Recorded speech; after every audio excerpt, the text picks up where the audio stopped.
Une journée qui s'est terminée non sans une halte sur le site des déplacés internes de Yagma et c'est en banlieue ouagalaise. Fonctionnel depuis octobre dernier, il héberge 24 ménages. 25 tonnes de vivres y ont été remis par une autre délégation de l'ALT. Nous voyons cela dans ce témoignage de Nongba Kouda et Ahadi Sandamba.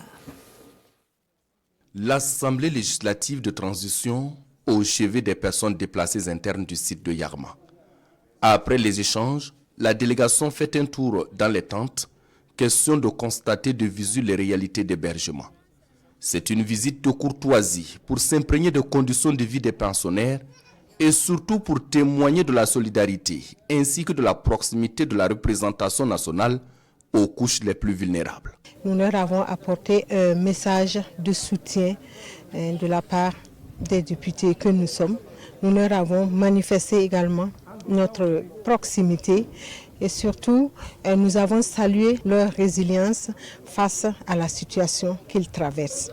Et enfin, nous les avons assuré des efforts faits par le gouvernement, soutenus par les députés que nous sommes, afin que dans un avenir proche, ils puissent retourner chez eux. Au-delà du réconfort apporté, il y a également des vivres pour soulager un tant soit peu la souffrance des personnes déplacées internes du site.